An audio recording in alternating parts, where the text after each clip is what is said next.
es algo muy Recuerda, complicado estamos en y un yo podcast. creo que van a pasar años y años de debates y no vamos a llegar a ningún lado, pero Hoy en este programa vamos a resolver qué es la vida.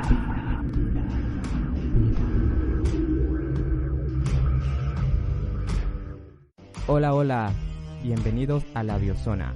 Yo soy el Juamas y estoy junto a la Galleta Maris para una entrega más de La Biozona, tu espacio de biología. hola amigos. Estás entrando a la biozona. T-minus 15 seconds. Guidance is internal. 12, 11, 10, 9. Ignition sequence start.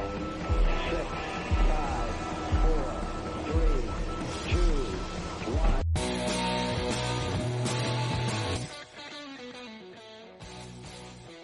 Bueno, que nos están acompañando una vez más. Esto lo hacemos con mucho cariño y esperamos que lo disfruten un montón.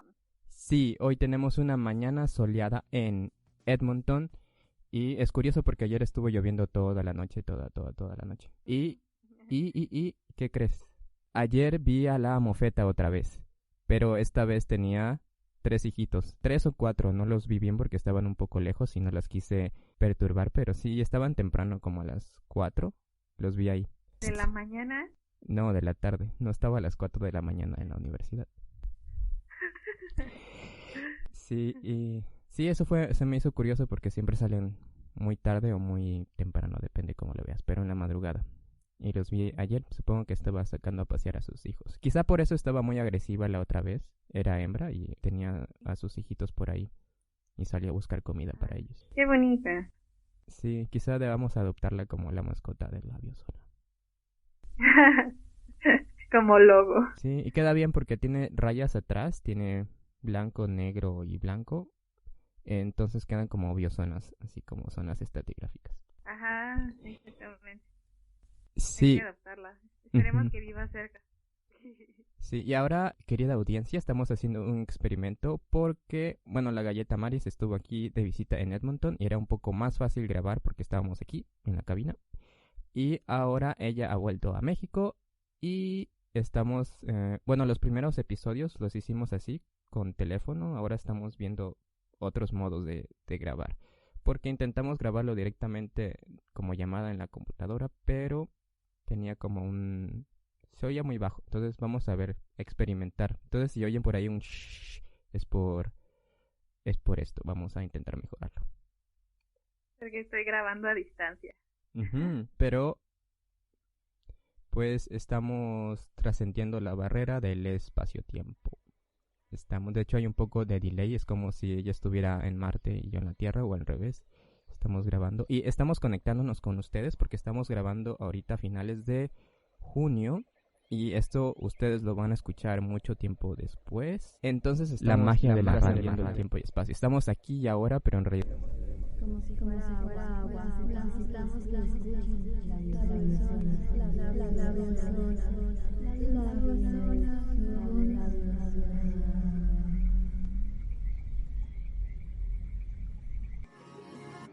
I took the lead. Somebody's heart.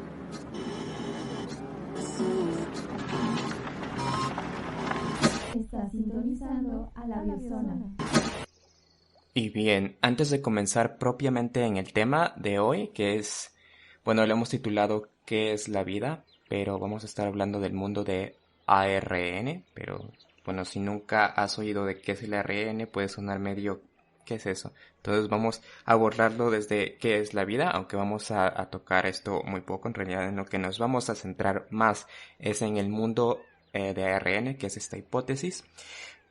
Primero, una aclaración o comentario respecto a este episodio, porque este episodio, como todos los demás, los grabamos hace mucho tiempo, pero algo en particular pasó con este episodio que estaba como cortado en diversas partes y no sé, en eso de que vas transfiriendo archivos de un lado a otro, como que se perdieron pedacitos del episodio que cuando lo reproducías pues como que entendías la idea general, pero se cortaban palabras claves de la cosa. Entonces tuve que volver a grabar el episodio y entonces intenté recuperar cachitos de la explicación original que sonaba mejor que en el reprise cuando lo intenté hacer otra vez. Entonces, debido a esto hay como un mosaico de sonidos. Van a ver que de repente como que se escucha bien, de repente se escucha como el anterior medio bajo, pero ahí quedó, este episodio quedó muy como un ARN, que es autocatalítico y se va cortando a sí mismo. Bueno, esa es la primera aclaración, y la segunda es que tenemos algunos comentarios de nuestros escuchas. Entonces vamos a ir primero con estos correos y con un audio. La idea central es esta corrección que nos hicieron sobre una parte del episodio cuando hablamos de oligosacáridos y monosacáridos y cuando hablamos del ADN y así. Y primero nos escribió depresión sináptica, bueno, nos dijo esto. Que cuando hablaban de los oligosacáridos, dijeron que la pentosa era un oligosacárido, pero es un monosacárido, porque si no, pues no quedaría en la estructura del DNA. Entonces es un monosacárido, pero tiene 5 átomos de carbono, por eso es pentosa. Y ya. Y bien, muy sucinta esa aclaración. Creo que queda claro, pero por aquí llega Luciferasa, que nos escribe: hola chicos, antes que nada les mando saludos, gracias. Les escribo para realizar una corrección a la información que se dio en el episodio 10, la biosona 10. Supongo que otros se dieron cuenta, pero no quise dejarlo pasar debido a la importancia de las macromoléculas, y ya creo que son importantes, forman a todo lo que somos. Y dijo, bueno, se dijo que las pentosas y hexosas son oligosacáridos de 5 y 6 monosacáridos respectivamente. Entonces ahí está el error en oligosacáridos, como nos explicó depresión sináptica, pero sigue Luciferasa. Eso es muy incorrecto. Imagínense cómo sería la estructura del ADN si la ribosa, que es el azúcar, fuera una cadena de 5 monosacáridos. Si fuera así, el espacio entre los peldaños de ADN sería 5 veces mayor. Ok, estamos de acuerdo que esto es incorrecto. Explicaré. Los monosacáridos, que son azúcares simples no hidrolizables, están conformados por cadenas de 3 a 12 átomos de carbono. Si el monosacárido tiene 3 átomos de carbono se llama triosa, si tiene 4 es una tetrosa, si tiene 5 es una pentosa, con 6 se llama hexosa y así. De modo que las pentosas y hexosas son monosacáridos con 5 y 6 átomos de carbono respectivamente. Por otro lado, los oligosacáridos integrados por 5 y 6 monosacáridos se llaman pentasacáridos y hexasacáridos, respectivamente. 5, 6, penta 5, hexa 6. Pero la nomenclatura para sacáridos algo largos, los oligosacáridos se integran por enlaces covalentes de 2 a 9 monosacáridos. En la nomenclatura para estos sacáridos largos ya no tiene sentido, se les suele llamar únicamente oligosacáridos, a menos que se requiera ser muy preciso, es decir, más allá de las hexosas, ya hablamos de oligosacáridos. Bueno, regresando a las pentosas, dice Luciferasa, la ribosa y la desoxirribosa del ARN y ADN respectivamente son azúcares pentosas. O sea, la ribosa y la desoxirribosa tienen 5 átomos de carbono en su estructura y se difieren por el carbono número 2, el segundo carbono. La desoxirribosa carece de un grupo hidroxilo en el carbono de la posición 2. Es decir, bueno, es la ribosa, tenemos el OH, y la desoxirribosa solamente tenemos el H, desoxi, o sea que quitamos ese oxígeno en la segunda posición del ADN. Y ahorita voy a tratar de detallarlo un poquito más, pero se pueden imaginar este pentágono. Y empezamos en la posición número 1, sería arribita. Imaginemos un pentágono, que es un polígono de 5 lados, que parece como una casita un poco abierta. Entonces tenemos la primera posición arriba y vamos contando. Esa posición tanto en ADN como ARN está ocupada por un oxígeno y el primero, siguiendo las manecillas del reloj, el primer punto a mi derecha, si pueden dibujar un pentágono sería mucho más fácil. El primero es el primer carbono, el segundo es el segundo carbono y así seguimos 3 y 4.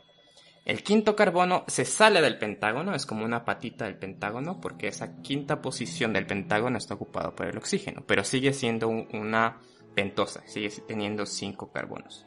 Pero esto no está, según entiendo, no está relacionado con la estructura de este pentágono que vemos, pero sigue siendo una pentosa. Eso puede ser confuso, pero vamos a quedarnos con la idea de que tenemos un polígono de 5 lados y el primero es un oxígeno y tenemos carbono, carbono. En ese segundo carbono es donde radica la diferencia fundamental entre el ADN y el ARN, lo que hace que una sea ribosa en el caso del ARN y la otra sea desoxirribosa en el caso del ADN.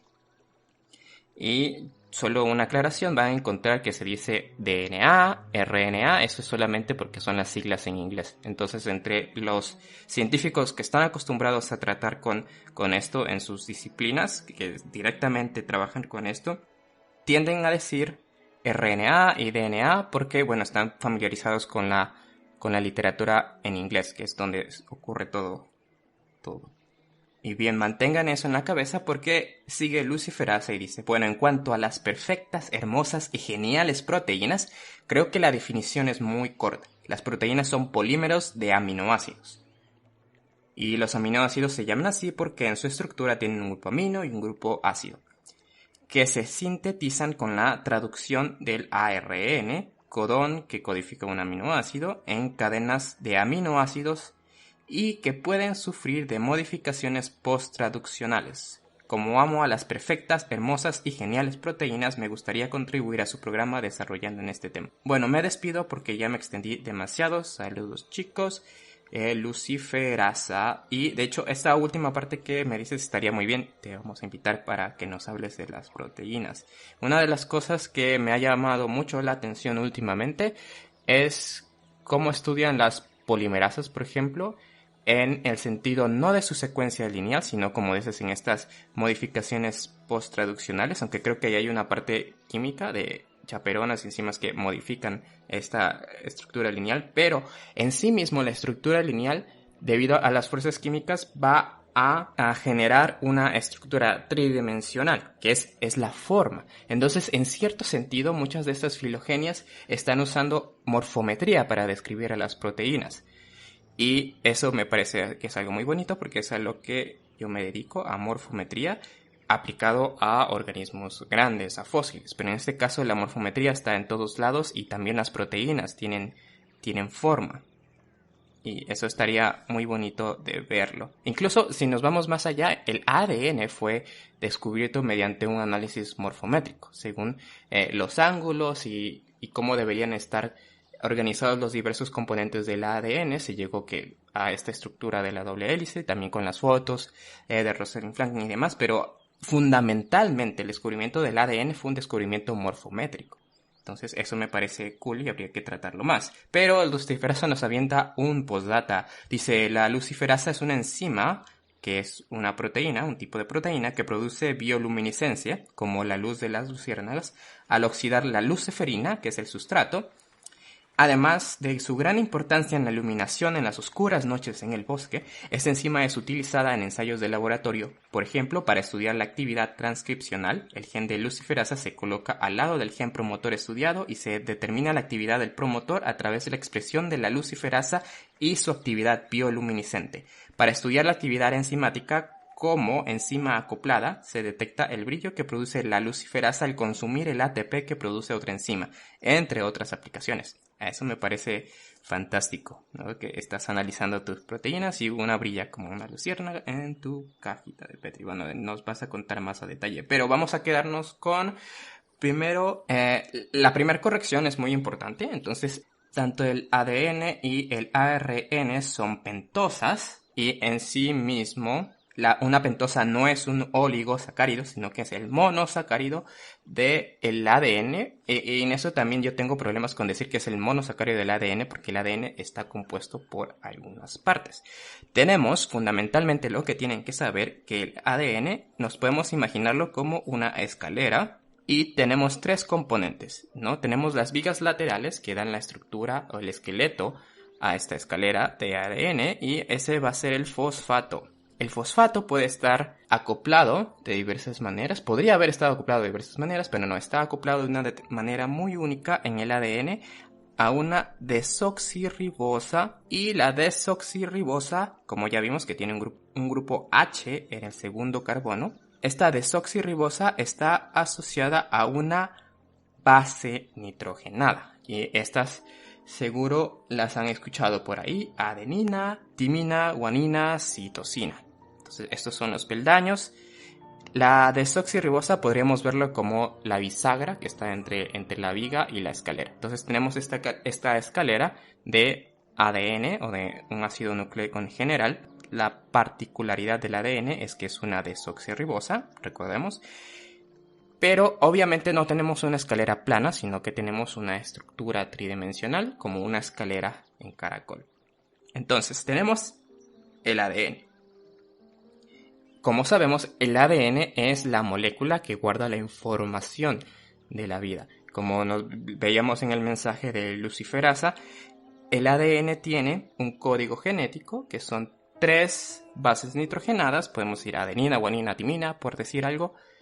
Esas 3 bases nitrogenadas van a codificar para un aminoácido. Es decir, que en otro lado de la célula hay una molécula que es un ARN también, un ARN de transferencia que va a atrapar el aminoácido y lo va a traducir en un proceso que veremos más adelante de detalle. Pero básicamente tenemos un codón que es un triplete, tenemos 3 letras A, T, G o las que sean y dan a un aminoácido. Y tenemos que el ADN solo porta esta información. Tenemos otra maquinaria molecular, que ya di ahí por ahí una pista, como el ADN de transferencia. Están involucrados en esta traducción del ADN a proteínas. Decimos traducción porque tenemos la información en el lenguaje de ADN, en tripletes, en letras, y por otro lado el lenguaje de las proteínas. Esto es lo que se conoce como el dogma central de la biología molecular, que ya sabemos que ha cambiado y que esta palabra dogma no es adecuada, pero tenemos este flujo de la información de ADN a proteínas. El ADN no se toca porque es como si dañas tu código fuente, entonces pues se rompe todo el sistema, todo el algoritmo fracasa. Entonces el ADN se cuida mucho, tiene proteínas que ahí lo están cuidando, y lo que hacen las células es reclutar a un ARN que se llama ARN mensajero. Estas letritas de mensajero, transferencias, es enfocado a la función que hacen. Entonces tenemos un ARN que va a la librería de ADN, copia la información del ADN y la saca del núcleo y la lleva hacia el ribosoma. El ribosoma, que es este complejo nucleico y proteico que va a producir las proteínas. Una cosa muy interesante del ribosoma es que el ribosoma es una ribosima, es decir, que la propiedad catalítica que tiene el ribosoma para formar proteínas está dada por el ARN ribosomal. El sitio catalítico del ribosoma es un ARN, es decir, que de todo esto se encarga el ARN. El ARN va y copia la información que está como en el disco duro y la va y la saca a través del ARN mensajero, y el ARN ribosomal, la agarra y llega a un ARN de transferencia y pega el aminoácido, y tenemos que pega 2 aminoácidos y hace esta hidrólisis, los junta y tenemos así que va haciéndose una cadenita que es el polipéptido, que esa es la cadena lineal de aminoácidos que luego puede tener modificaciones para tener proteínas de diferente forma. La misma electrodinámica de la proteína va a dar como una forma, pero otras proteínas pueden cambiarla y podemos tener la misma secuencia lineal con diversas formas tridimensionales. Hasta ahí estamos bien. Puede sonar un poco confuso si nunca han oído de esto, pero vamos a ir desglosándolo poco a poco ahora y en otros episodios. Entonces, si se quedan con nosotros, poco a poco van a poder entender con más soltura estos temas. Hola. Ay. Ven, entra a la biozona. Si quieres formar parte de la biozona, envía un correo a contacto@labiozona.com.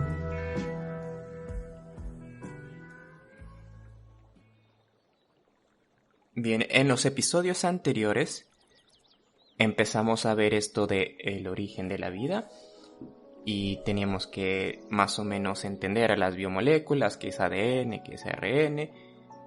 El problema de la biología es que primero es una ciencia histórica y segundo, la biología trata de vida, pero no hay una definición que satisfaga a todos de qué es vida. Y de hecho, si vamos al diccionario nos vamos a dar cuenta que no sabemos qué es la vida, porque la definición del diccionario dice: vida es la propiedad o cualidad esencial de los animales y las plantas por la cual evolucionan, se adaptan al medio, se desarrollan y se reproducen. Es decir, vida es lo que tienen las cosas que están vivas. Y eso realmente no es definitorio, no es una definición satisfactoria. Y en realidad es en lo que estamos, en el conocimiento actual. Generalmente definimos a la vida en base a sus propiedades. Vamos a verlo más adelante también, pero se define a la vida no por lo que es, sino por las propiedades que tiene. Que es primero esta complejidad molecular, que es complejo, eso podría estar a debate. Tenemos la reproducción, que es una característica muy básica de los organismos. Para estar vivos tienes que reproducirte. Los sistemas vivos son sistemas que se autorreproducen, se replican a sí mismos. Y también tiene un programa genético. Y esto también está en debate porque no todas las personas están de acuerdo en que para estar vivo necesitas un programa genético, porque vamos a ver que hay una transición entre la evolución química y la evolución viva, donde tenemos este gris intermedio donde probablemente no había un programa genético, pero algunas personas pueden llamar eso que ya es vida y otras personas que no. Entonces eso del programa genético está dentro de las características de la vida, pero realmente no es un requisito según como lo veamos. La otra es tener un metabolismo. Y en esto, si la mayoría de las personas coinciden, para estar vivo necesitas tener un metaboloma, un conjunto de proteínas que te van a dar un metabolismo, una forma de obtener energía del ambiente. Y esto se relaciona mucho con la definición de vida que tienen los físicos. Por ejemplo, si ustedes a un físico le preguntan qué es la vida, seguramente te van a mencionar a la entropía, como que la vida es un sistema en el que momentáneamente se revierte la dirección de la entropía. Vemos que todo tiende al desorden, pero momentáneamente los organismos, los sistemas biológicos van a usar energía del medio para generar trabajo en lugar de destruirse o de aumentar la entropía interna, la van a disminuir, obviamente al costo de aumentando la entropía del medio externo, pero eso es una definición muy física que a mí me gusta mucho porque pone en perspectiva qué es la vida. Pero entonces metabolismo, reproducción y desarrollo, eso también es importante, que todos los organismos tienen un ciclo vital, todos los organismos se desarrollan. Entonces tenemos que la complejidad puede ser, puede que no, reproducción sí. Eso es un requisito indispensable, que los sistemas biológicos se reproducen. Puede o no tener un programa genético, tiene que tener metabolismo y esto automáticamente nos quita a los virus del panorama, al menos a los virus convencionales. Por ahí hay una cosa con los megavirus que está interesante tratar, pero creo que hay la parte ecológica los oscurece un poco. El desarrollo, totalmente. Todos los sistemas biológicos tienen un desarrollo desde que nacen y van creciendo, ya sean como una sola célula o como organismos multicelulares. También interacción ambiental, pero esa realmente no te excluye a la vida porque realmente todo interacciona con su medio. Entonces tenemos esas características y como ven no estamos definiendo la vida, sino estamos enlistando las cosas que tienen las cosas vivas. Ahora mencionábamos a Darwin lo hemos mencionado en todos los capítulos, creo yo, pero mencionamos que Darwin no es el origen del pensamiento evolutivo, sino que es la culminación de esta corriente intelectual en la que primero, antes veíamos, por ejemplo, a Newton, veía el sistema solar como una cosa estática, el universo es eterno, es infinito, siempre ha estado como es, pero después con con ideas de Kant, de Laplace, empezamos a ver que el sistema solar tuvo un origen y esto se fue aplicando a todas las distintas áreas de la ciencia. Ya dejamos de ver al universo como algo estático, sino como un proceso. Y Darwin es la culminación de este pensamiento a través del proceso. Incluso las especies son un proceso y nosotros llegamos aquí a través de este proceso evolutivo que es, él lo explica por medio de la selección natural. Bueno, la evolución es un proceso y nosotros mismos somos sistemas biológicos, pero somos productos de un proceso. Y nos podríamos ver a nosotros mismos como un proceso si nos vamos a más detalle. Pero bien, ¿a qué quiero llegar con esto? Que tenemos que el origen de la vida en realidad también toma parte de esta revolución, porque no es algo como que no hay nada y de repente tenemos vida, como un chispazo por ahí que se dio, sino que es todo un proceso de evolución química. Para ponernos en contexto, recordemos cómo estamos. Tenemos la formación del sistema solar hace 4.5 mil millones de años, 4.500 millones de años, se forma el Sol, un poquitito tiempo después se forma la Tierra, un poquitito después un choque y se forma la Luna. Entonces tenemos al inicio este planeta que no era muy distinguible. Tú veías, si fueras un alien, llegas y ves este planeta y dices, bueno, aquí no va a pasar nada, y te sigues de largo, porque pues todo es un caos, hay muchos choques, no hay atmósfera y todo está así. Se forma muy rápidamente la atmósfera, una vez que ya tú como alien ya viste que no había nada y te fuiste, pero el planeta sigue evolucionando, geológicamente me estoy refiriendo, y en algún momento, probablemente unos 2.000 millones de años, en realidad fue bastante rápido si consideramos la escala total geológica, se equilibra primero la atmósfera y la hidrosfera. Entonces aquí ya puede empezar a haber una cierta evolución química, una acumulación de macromoléculas, de biomoléculas. Y bueno, en esto del origen de la vida por mucho tiempo estuvo esto de que si fue en la tierra, fue en el mar, por mucho tiempo dominó la idea de que en el mar, y esta semana salió una nota en Nature de el resurgimiento de esta hipótesis de que la vida realmente pudo haberse originado en tierra, más precisamente en cuerpos de agua no perennes, es decir, en lagos que se secan periódicamente, porque esto permite la acumulación de biomoléculas. Lo que necesitamos es un proceso que permita la acumulación de moléculas de tal forma que éstas puedan interactuar entre sí. Entonces, para el origen de la vida tenemos dos enfoques. Ir desde atrás para adelante, es decir, desde la formación de la Tierra, de la atmósfera, la evolución química de la Tierra misma, es decir, la evolución geoquímica, hasta tener una célula, es decir, ir de lo más simple a lo más complejo, o ir desde ahora hacia atrás.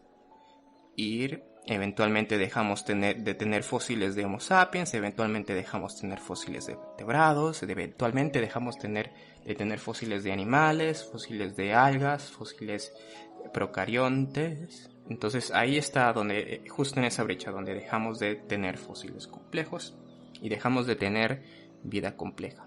Porque si nos vamos a lo actual y decimos cuál pudo haber sido el probable ancestro de la vida, y así ligeramente vemos qué es lo más sencillo, una bacteria. Pero las bacterias en realidad son muy muy complejas, solo que son chiquitas y fueron subestimadas por mucho tiempo, pero son demasiado complejas para ser lo principal.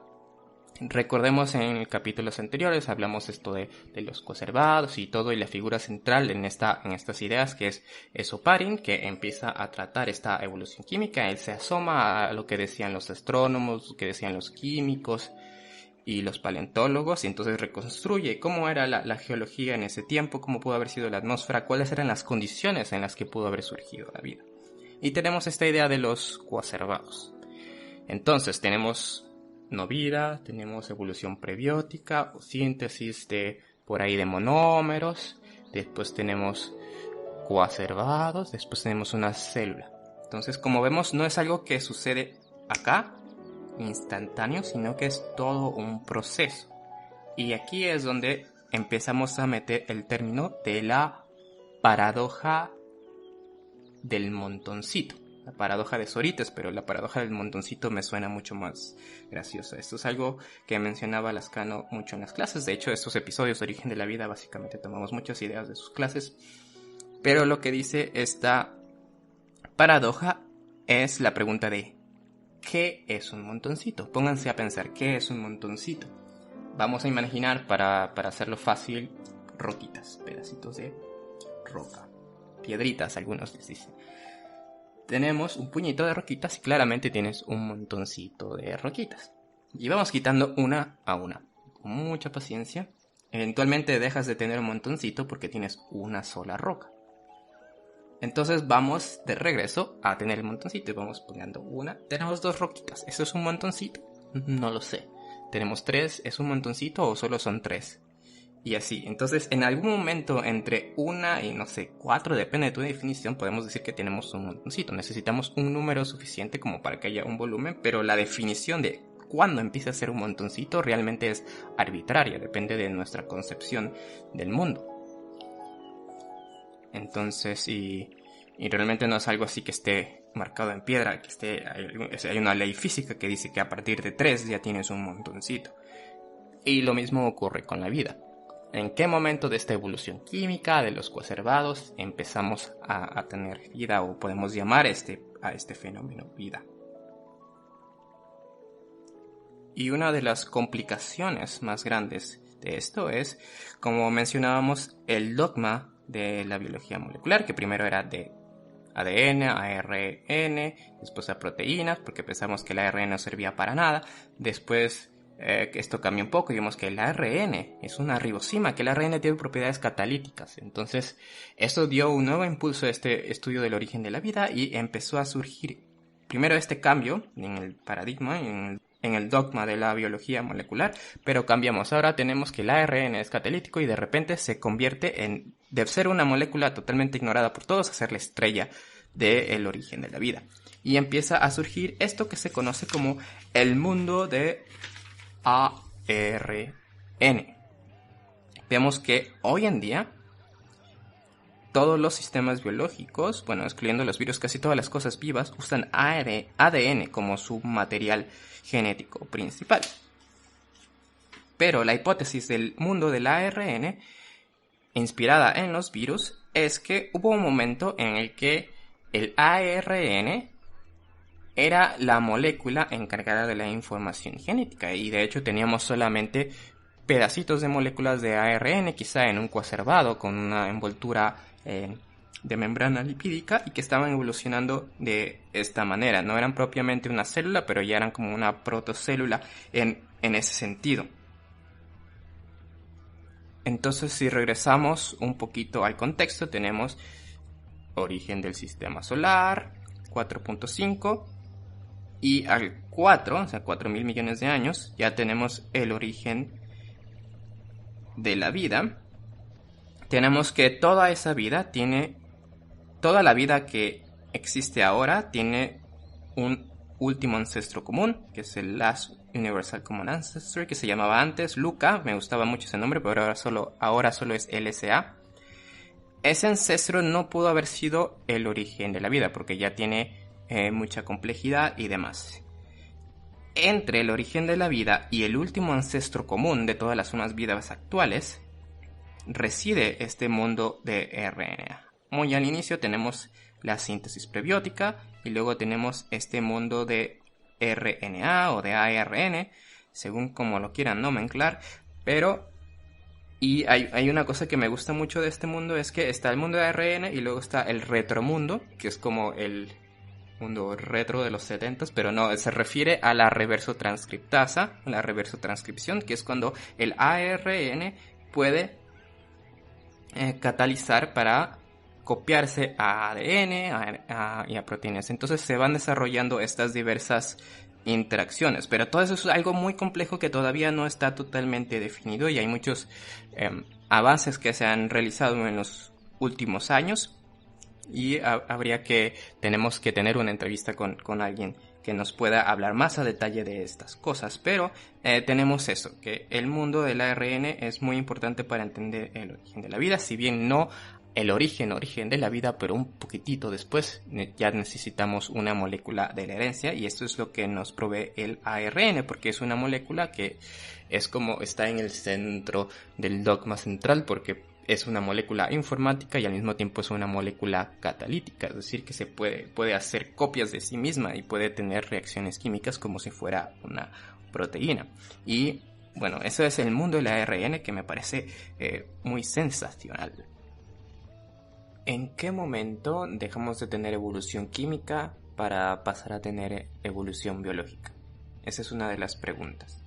Cuando tienes evolución biológica, la evolución química sea como sublegada a esta evolución biológica, porque es lo que importa, entre comillas. No pueden verlo porque es radio, pero estoy haciendo las comillas.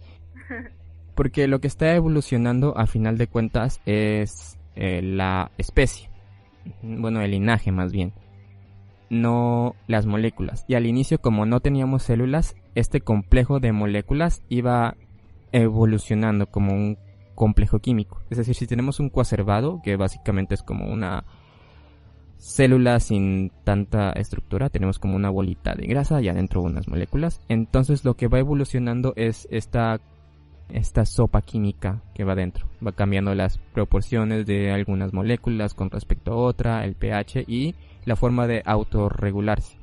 Y eso es a lo que me refiero con evolución química. Cómo se van pegando, cómo van interactuando unos con otros, pero sin la mediación de una molécula hereditaria. Porque estos coacervados no pueden heredar, porque es como casi aleatorio, y a lo mejor a veces pueden crecer un poco y dividirse, pero no, la célula hija puede no parecerse a la célula madre. Puede haber ciertos errores en el que una parte del protocitoplasma no tiene exactamente la misma composición que la célula madre, y ya esa evolución es más rápida porque no tienes un mecanismo de herencia como ADN, como un disco rígido que te diga esto es esta especie y esta es mi especie y este es el linaje que va a ir evolucionando. No tienes eso en la evolución química. Cuando ya tienes evolución biológica, sí sigue ocurriendo cambios químicos, entra como parte de la evolución biológica, porque lo que está evolucionando es el sistema. Pues yo pienso que la vida es,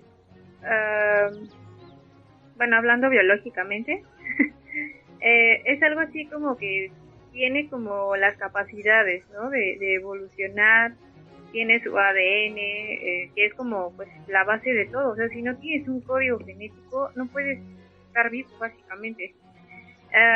Tienes esta capacidad de cambiar, de evolucionar, de adaptarte, de responder al medio en el que te encuentras, ¿no? Entonces, para mí eso es como la vida, ¿sí? Ya si nos ponemos más filosóficos, no podríamos terminar este capítulo. Pero en general pienso que eso es la vida.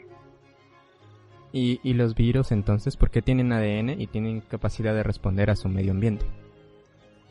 Sí, ese es el problema, que estos, en este caso no tienen la estructura típica de la vida, ¿no? O sea, es como lo que decíamos hace algunos capítulos, que la evolución, por ejemplo, en la Tierra, la evolución de la vida fue de una forma, ¿no? Nosotros estamos acostumbrados a ver cierto tipo de organismos con ciertas características a las que consideramos vida, pero realmente no tiene que ser como ese patrón o esa estructura, ¿me entiendes? Como este modelo, sino que puede ser distinto. Entonces yo creo que ese es el problema que tenemos con el caso de los virus, porque yo considero que sí son, o sea, que sí están vivos, porque tienen esta capacidad, ¿no? O sea, aunque solamente es una cápsula de que está guardando el ADN y que está infectando a otro organismo, tiene la capacidad de responder a su medio y de evolucionar, ¿no?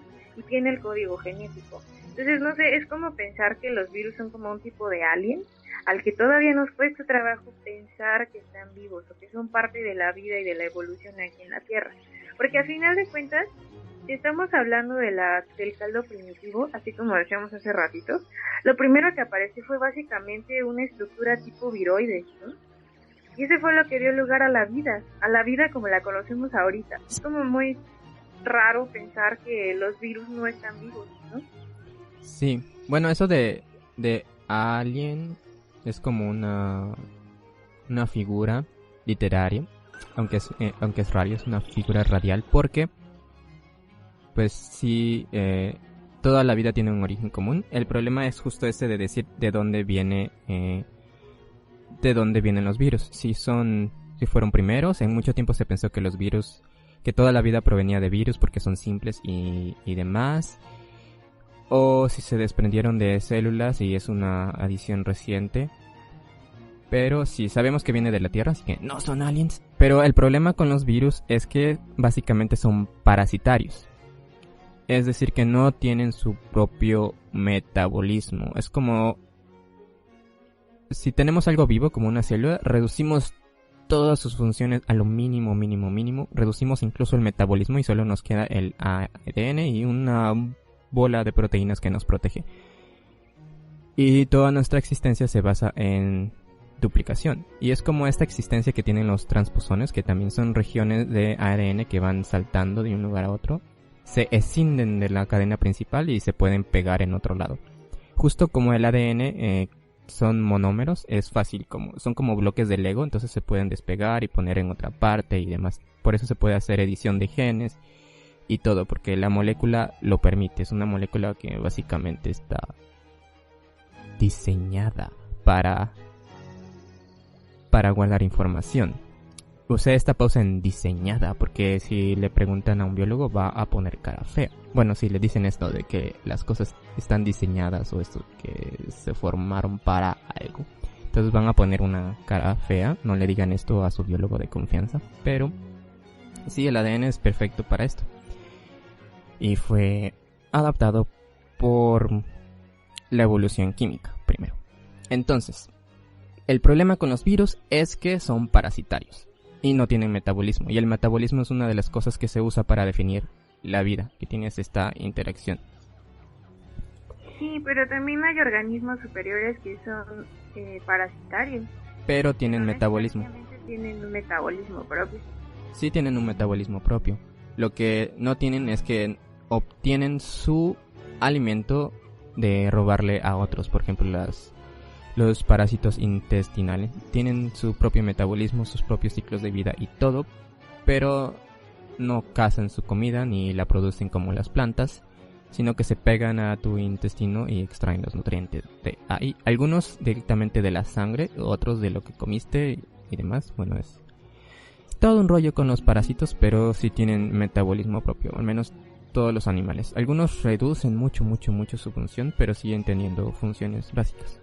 Los virus son un caso muy extremo porque no tienen metabolismo propio, al menos hasta donde sabemos, porque cabe la posibilidad de que si tienes un virus con una cápsula lo suficientemente grande, estén ocurriendo alguna que otra función por ahí pequeña que sea difícil de detectar por el momento, pero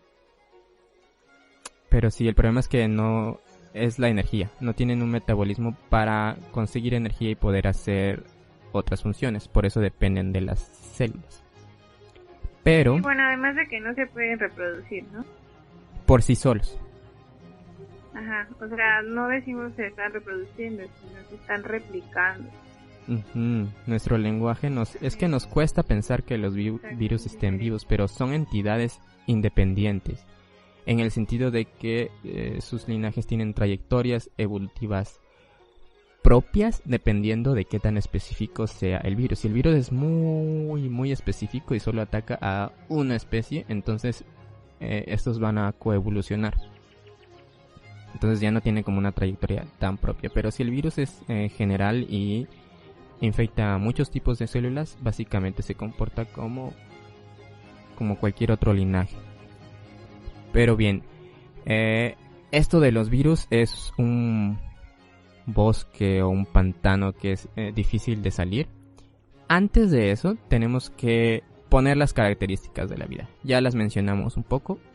Tienen que tener metabolismo. Eso es, si definimos la vida como que tienen metabolismo, los virus no entrarían porque no tienen, pero otra es que respondan al medio ambiente y que se repliquen. Pero, si recuerdan, todo esto también lo hacen los coacervados, aunque un poco más limitado su respuesta al ambiente, pero sí pueden llegar a replicarse y en algún momento aparece el ADN y ya tienes vida.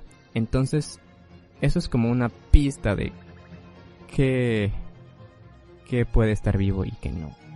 Pero alguien ya resolvió el problema de qué es la vida. ¿Sabes quién fue? No. ¿Se te ocurre? Di nombres. Lascano. No.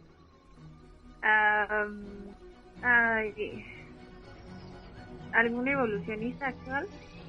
No, es alguien antiguo, de 1600 y tantos. Ay, no, ¿Aristóteles? 1635. Aristóteles no era de 1600. Ay, es antes de Cristo. No sé. Este personaje en 1635 describió qué es la vida. ¿Y qué es la vida? Un frenesí. ¿Qué es la vida? Una ilusión, una sombra, una ficción. Y el mayor bien es pequeño, que toda la vida es sueño y los sueños, sueños son. Pedro Calderón de la Barca en La vida es sueño. La vida es sueño y los sueños, sueños son. La vida es una ilusión y un frenesí. Eso es la vida. Es la mejor definición de vida que pueda haber dado alguien jamás. Supongo que sí. No te ves muy convencido. Pues no es tan biológico, pero está bien. Al menos te quedas como que... y te quedas pensando y no sabes. Y bueno, lamentablemente se nos acaba el tiempo. Intentamos hacer estos episodios no excesivamente largos, aunque hoy hay temas que ameritan un poco más de extensión, pero para que no quede así de dura más de una hora esta cosa y no la quiero escuchar, vamos a dejarlo así. Pero en los próximos episodios vamos a seguir con esto. De hecho, en el próximo episodio tenemos una pequeña sorpresa para ustedes. Y después de eso vamos a seguir retomando el problema de qué es la vida, que es una de las mayores interrogantes que intenta responder la humanidad y que intenta responder en ese sentido la ciencia moderna. Entonces, solo para recordarles que nuestra página web está disponible, es labiosona.com. Ahí pueden leer artículos que han escrito nuestros colaboradores. Por ahí tenemos a Luciferaza de Prisión Sináptica, a ABS Raida, que nos va a explicar sobre diferentes cuestiones, pero ahí tenemos la página. Y recuerden que también nos pueden seguir en Facebook, en Twitter, en Instagram y escribir a contacto@labiosona.com. Gracias por sintonizarnos.